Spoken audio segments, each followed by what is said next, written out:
나눠보도록 하겠습니다. 오늘의 말씀의 제목은 하나님의 말씀이 있지 않을 때라고 하는 제목으로 함께 말씀을 나눠보고자 합니다. 오늘 전체를 보는데 우리는 40장에서 어떠한 모습을 봤습니까? 바벨론이 유다를 다스리도록 세운 그다랴를 향한 암살 음모가 있음을 이 그다랴를 귀하게 여기는 요하난이 와서 이제 이야기하는 내용을 봤습니다. 이 암살 음모를 알려준 사람은 요하난이 보고하였고, 요하난은 바벨론의 침략 이후에 이미 황폐화가 되어버린 유다 땅에서 모여있는 이 모든 모습들 가운데 더 이상 백성들이, 그리고 그 땅이 혼잡해지기를 바라지 않는 마음에서 한 귀한 그러한 충성을 다한 보고였습니다. 심지어 자기가 가서 뭐라고 합니까? 처음에 보고했을 때 잘 듣지를 않으니 이어서 비밀이 찾아와서 보고하기를 허락만 해주시면 내가 가서 이 이스마엘을 죽이고 오겠다라고 요하난이 비밀리에 제안하지만 이 그다랴는 이를 거절합니다. 왜냐하면 뭔가 자신이 지금까지 이렇게 해놓은 것으로 자기가 잘하고 있다라고 하는 조금은 아쉬운 것이죠. 분별력이 조금 떨어지는 그런 공동체의 리더다운 모습을 보여주지 않았기 때문입니다. 이럼으로써 근데 오히려 이스마엘에게는 어떻게 되는 겁니까? 암살하고자 하는 그러한 이스마엘의 그 음모 계획들은 아주 수월하게 준비되고 세워지는 기회를 제공하게 되는 거였죠.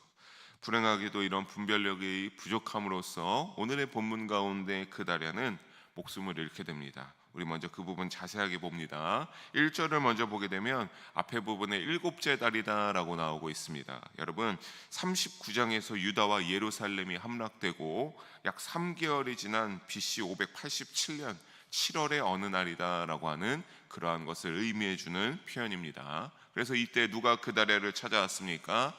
엘리사마, 왕의 종친 엘리사마의 손자 느다냐의 아들로서 왕의 장관인 이스마엘이 10사람과 함께 미스바의 그다랴에게 찾아옵니다. 여러분, 그다랴는 어떠한 자였다고 했습니까? 이 그다랴의 사감과 이 압이 되는 이 사람은 귀족에 해당하는 자들이었습니다. 하지만 이스마엘의 앞에는 조금 다른 의미들이 기록되어져 있죠. 왕의 종친 엘리사마의 손자, 왕의 장관 이스마엘이다라고 하는 건 이스마엘이 귀족과는 또 다른 한 단계 높은 왕가의 사람이다라고 하는 것을 우리가 이 부분에서 알 수가 있겠습니다.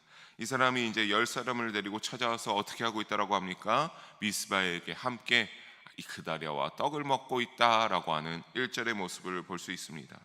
여러분, 떡을 먹고 있는 이 모습을 보아하니까 그다랴가 어떠한 것 같습니까? 끝까지 자신이 정한 판별력이 맞다라고 여기면서 요하난의 그러한 진심 어린 충고를 제대로 듣지 않고 이스마엘을 신뢰하여서 어떻게 하는 겁니까? 잘 안내하여서 식사를 베풀고 있는 이 그다랴의 모습을 우리가 헤아려 볼 수 있겠습니다. 특히 이스마엘은 이 왕가의 사람이라고 말씀드렸고 그냥 혼자 오지 않았죠. 누가 같이 왔습니까? 10명의 사람이 같이 왔다라고 합니다. 이 10명의 사람은 누구겠습니까? 이 이스마엘이 아주 잘 준비한 암살단에 해당하는 사람이겠죠. 어떻게 죽여야 되겠다라고 하는 계획을 짜서 이 10사람을 함께 데리고 왔습니다. 그리고 아마 그다랴도 왕가의 사람이니까 아마 이 10명 정도 데리고 오는 건 왕가라고 하는 신분이니까 이해하는 그러한 상황까지 아마 이스마엘은 다 치밀하게 계획하지 않았을까 싶습니다. 아주 수월하게 그다랴에게 접근하게 됐죠. 암살 음모는 바로 실행됩니다. 우리 2절과 3절 말씀 함께 읽어보도록 하겠습니다. 느다냐의 아들 이스마엘과 그와 함께 있던 10사람이 일어나서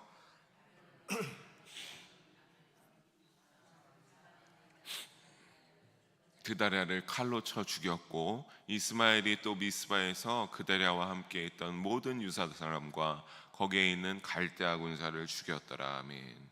만찬에 응하면서 그다랴는 더욱더 확신을 얻게 되었죠. 요하난이 그렇게 말했지만 내가 생각한 것이 맞았다라고 하면서 마음을 이제 어떻게 했겠습니까?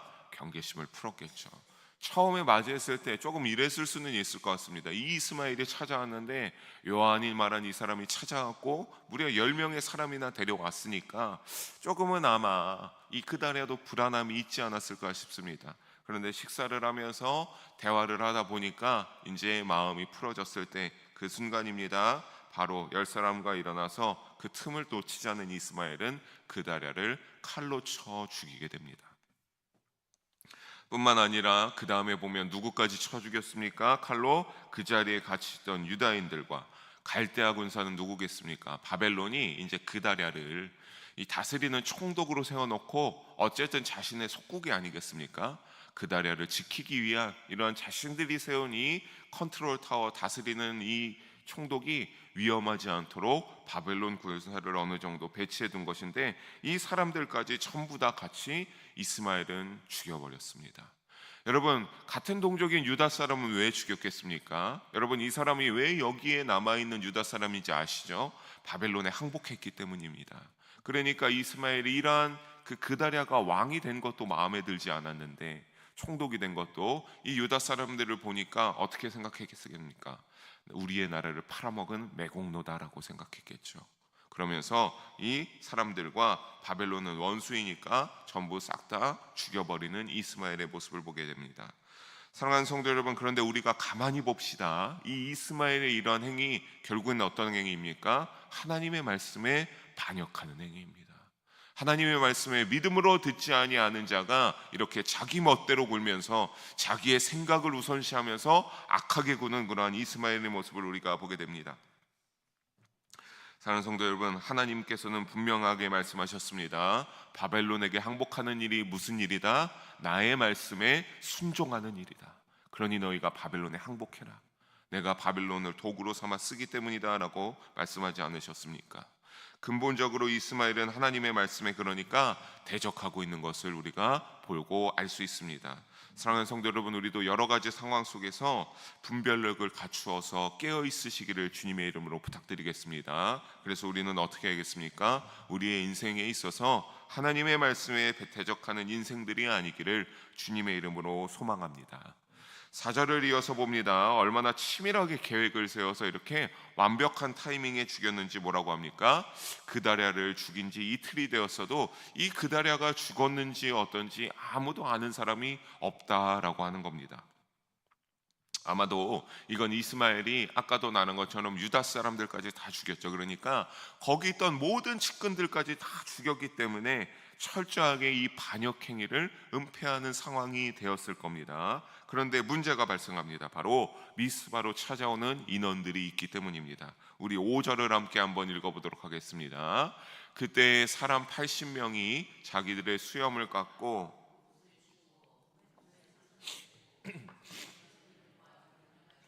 세겜과 실로와 사마리아로 들어와서 여호와의 성전으로 나아가려 한지라. 여러분, 자그마치 몇 명이 찾아왔습니까? 80명의 사람이 찾아왔습니다. 이 80명의 사람들이 왔는데 그들의 상태가 어떠합니까? 수염을 깎고 옷을 입고 왔는데 다 옷이 찢어져 있고 일부러 몸에 상처를 냈다라고 하는 겁니다. 이런 사람들이, 이러한 상태의 80명의 사람들이 손에 소재물과 유향을 가지고 세겜, 실로, 사마리아로부터 나왔는데 여호와의 성전으로 나아가기 위해서 찾아왔습니다. 여러분, 이 사람들이 어떤 사람인지 알 수가 없죠. 80명이나 왔는데 어떤 사람인지 알 수가 없습니다. 그런데 뒷부분에 하늘색으로 되어 있는 이 나아가려라고 하는 이 부분, 여러분, 이 부분을 히브리 원어로 보게 되면 레합이라고 하고 하는데, 이 레합이라고 하는 이 단어가 히브리어가 언제 쓰였냐면 성전에 제사하러 갈 때 쓰이는 그러한 거기에 특화된 전문 용어입니다. 그러니까 이들이 성전에 무엇을 하기 위해서 나가는 겁니까? 제사를 드리기 위해서 나아가는 자들, 그러니까 성전의 이 무너짐을 보고 슬퍼하기 위하여서 제물을 가지고 예배하기 위하여 찾아온 성전의 순례자들이 되는 어떠한 그 일반 백성들인데 순례자들에 해당하는 사람들입니다. 그렇다면 왜 수염도 깎고 옷을 찢으며 몸에 상처가 나서 왔을까? 그건 아마도 예루살렘의 함락과 성전의 폐허됨을 슬퍼하면서 대속죄일을 포함한 이 일곱째 달이라고 했죠. 7월에 이 절기들을 지키기 위해서 이러한 상태로 나와왔다라고 하는 것을 알 수 있겠습니다. 이들을 영접하면서 6절에 보니까 참 여러분, 이스마엘이 얼마나 소름 끼치고 악한 사람인지를 알 수 있습니다. 이미 죽여버린 누구에게 가자고 합니까? 그다랴에게 가자. 그다랴에게 가자고 하는데 그가 어떻게 하면서 나옵니까? 멀쩡하게 나오지 않죠. 환대하면서 이렇게 나오는 게 아닙니다. 내가 이 그다랴를 모시는 사람입니다라고 하면서 나오지 않습니다. 착 나오는데 어떻게 나왔다? 울면서 나왔다. 막 눈물을 흘리면서 일부러 울면서 나오는 겁니다. 거의 아주 철저하게 무서운 사람이죠. 왜 울면서 나온 겁니까? 이들의 상태를 보고 어떠한지 아니까 나도 성전의 폐허됨과 이러한 유다의 상황을 보고 슬퍼하고 있다라고 해서 이 80명의 마음을 풀기 위하여서 울면서 이들에게 나온 겁니다. 그래서 그다랴에게 가자라고 하는데 이것은 사실 뭡니까? 그래, 내가 너희를 죽이겠다라고 하는 겁니다. 너희를 죽으러 가자라고 하는 신호입니다. 그래서 이스마엘은 그다랴에게 가는 척하면서 이들을 데리고 7절을 보니까 뭐라고 합니까? 성읍 중앙에서 그다랴를 함께 죽였던 이 10명과 함께 이들을 전부 잔인하게 죽여서 어디에 던졌습니까? 구덩이 가운데에 던져버렸습니다. 정치적인 목적도 없는 사람들인데 아주 잔인하게 살아야 하는 이러한 여러분 이스마엘의 모습은 자신의 목적을 위해서는 수단부는 방법을 가리지 않는 사람이라는 것을 알 수 있습니다. 하나님도 안중에 없는 사람이죠. 얼마나 악한 그러한 속성을 가지고 있는지 우리가 예상해 볼 수 있겠습니다. 그 중에서 10명은 다행히도 살아납니다. 8절에 보니까 10명 어떻게 살아났습니까? 뭐를 주었다고 합니까? 이 10사람 밀과 보리와 기름과 꿀을 밭에 감추었으니 우리를 죽이지 말라. 거기에 가면 우리가 좀 숨겨놨는데 이거 너희 가져라. 우리의 목숨만 대신 살려달라라고 해서 뇌물을 바침으로써 여러분 이 10명은 자신의 목숨을 부지하게 됩니다. 이스마엘이 이렇게 이제 하고 나서 10명은 간신히 목숨을 구하여 떠나가고 70명을 싹 다 죽이게 된 거죠. 그래서 9절을 보게 되면 구덩이에 던졌다고 하지 않았습니까? 이 구덩이가 뭐라고 합니까? 나오기를 아사 왕이 이스라엘의 바하사 왕을 두려워하여 팠던 것이다 라고 나오고 있습니다. 여러분 이 아사 왕은 남유다의 3대 왕입니다. 그리고 이스라엘의 바하사 왕, 북이스라엘의 바하사 왕입니다. 이때 당시에 이 두 왕은요 대립을 하는 상황이었는데 북이스라엘의 바하사 왕이 좀 더 위협적이었습니다. 조금 더 힘이 셌습니다. 그러니까 이 북이스라엘의 바하사 왕의 위협에 혹시 모르니까 이 아사 왕이 참호나 이제 물을 저장할 수 있는 그러한 저수지를 쓰기 위하여서 구덩이를 파서 대비해 뒀던 건데 여기를 이스마엘이 어떻게 쓰고 있는 겁니까? 백성을 다 죽여버리고 사람을 죽이고 거기에 시체를 차곡차곡 채워버리는 아주 비참한 장소로 만들어버립니다. 여러분 여기에서 우리가 다시 한번 이 남유다의 3대 왕 아사 그리고 그다랴가 비교되게 됩니다. 공동체를 위하여서 여러분 분별력을 가지고 준비할 줄 알아야 된다라고 하는 겁니다. 아사 왕이 괜히 구덩이 팠습니까? 혹시 참 이제 북이스라엘 바하사 왕이 침략할 줄 모르니까 대비하기 위하여서 만들어둔 겁니다. 하지만 그다랴는 솔직히 조금 아니랬죠. 여러분 여기에서 또 이렇게 지도자의 그러한 덕목에 대해서 살펴볼 수 있습니다. 여러분 이제 여기에 시체를 처리하고 이스마엘은 10절에 보니까 어떻게 합니까? 우리 10절의 말씀 함께 좀 긴데 함께 저 빨간 부분만 함께 읽어보도록 하겠습니다. 미스바에 남아있는 모든 백성을 이스마엘이 사로잡되 곧 느다냐의 아들 이스마엘이 그들을 사로잡고 암몬 자손에게로 가려고 떠나니라. 이제 이스마엘이 자신의 목적을 다 달성했는데 조금 불안합니다. 그래서 떠나기로 암몬 자손에, 왜냐하면 여러분 처음부터 암몬 자손과 협약해서 그다랴를 죽이기로 해서 왔습니다. 그래서 이제 암몬에게 돌아가야겠다라고 하는데 어떡합니까? 남아있던 그 왕의 그다랴의 딸들과 모든 이스라엘 백성들을 데리고 암몬으로 떠납니다. 여러분 바벨론의 병사까지 죽이기도 하고 했으니까 여러 보복이 두려워서 이제 여기에 더 있지 않고 암몬으로 떠나가는 겁니다. 그런데 왜 굳이 백성들을 이렇게 데려갑니까? 가서 잘 보여야죠. 이들을 이렇게 암몬 왕에게 바치면서 자신이 살 공간을 제공해 달라고 하는 그러한 이러한 계획까지 잘 볼 수가 있습니다. 여러분 결국에는 왕의 자손이지만 어떻습니까? 전혀 지도력이 없는 사람이죠. 폭군 중에 폭군입니다. 너무나 악한 사람입니다. 그런데 이 살인 음모를 11절에 이 악한 음모를 아하난이 뒤늦게 듣게 됩니다. 11절 함께 우리 읽어보도록 하겠습니다. 가레의 아들 요하난과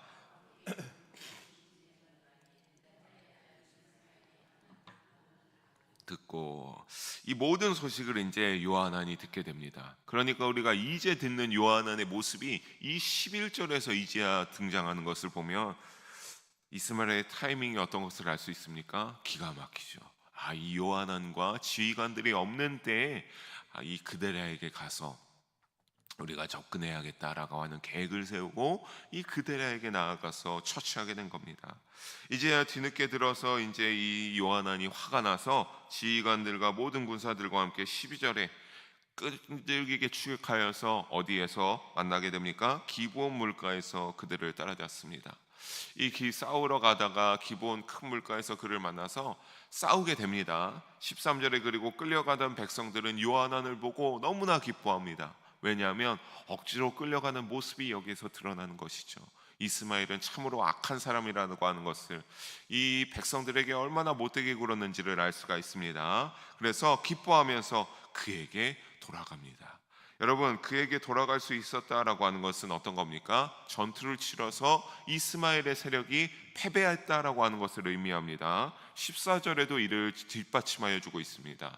14절에 보면 이제 모든 백성이 요하난에게 돌아가게 되고, 우리 이어서 보게 되면 10명이 아니라 우리 8명에 보면 느다냐 아들 이스마엘이 8사람과 함께 요하난을 피하여 암몬 자손에게로 돌아갔습니다.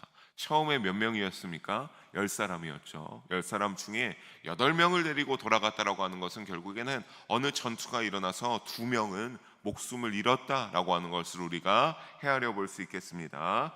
요하난은 16절에 이 끌려가던 백성들을 구출합니다.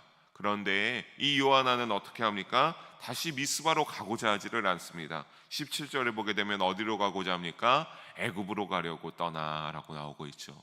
이제 이 백성들을 데리고 미스바가 아니라 애굽으로 가야겠다라고 마음을 먹게 됩니다. 왜냐하면 어떻게 때문입니까? 18절을 보게 되면 두렵기 때문이죠. 두렵기 때문에. 갈대아 사람, 이 바벨론 사람들이 두려웠기 때문입니다.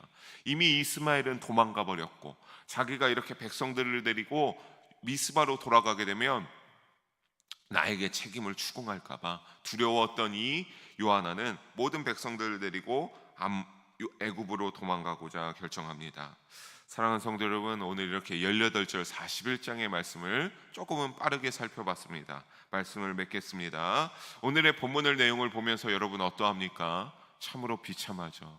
조금은 혼잡했고 좀 황폐를 입었지만 남아있는 유다 백성들을 향하여서 이 그다랴가 잘 세워져 가고 조금은 살 수 있는 그런 기틀을 마련하는가 싶더니 그다랴는 죽고 다시 한번 이 회복되어 가던 모양새에 있던 유다의 남은 모양은 혼잡하여지고 황폐화가 되었기 때문입니다.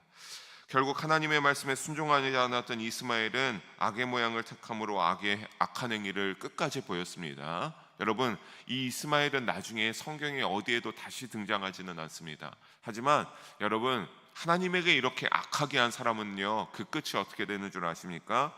말하지 않아도 반드시 망하는 인생이 됩니다. 아마 인생이 망하는 그런 이스마엘의 최후가 있었을 거라고 생각합니다.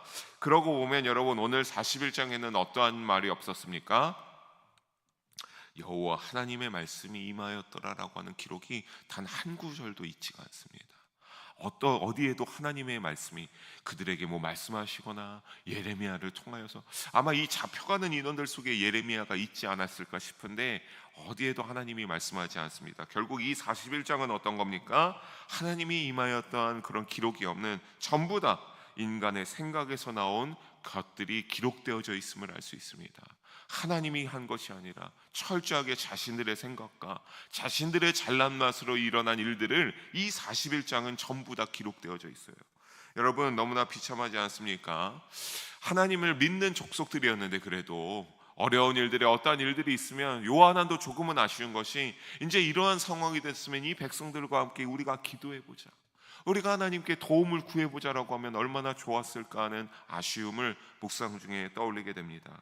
사랑하는 성도 여러분, 우리도 이 말씀을 통해 우리가 알아야 될 건 무엇이겠습니까? 인간의 생각은 이것처럼 불완전합니다. 우리는 완벽하지 않기 때문이죠. 완벽해 보이나, 우리가 똑똑해 보이나 여러분, 결국에는 아무리 해도 우리의 한계점이 드러나는 때가 우리에게는 찾아오게 됩니다. 사랑하는 성도 여러분, 우리는 하나님처럼 완벽하지 않습니다. 그러니까 여러분, 부디 저는 말씀을 정리하면서 여러분 믿음의 여정 속에 하나님의 말씀을 품고 순종하는 삶이 되기를 주님의 이름으로 부탁드리겠습니다.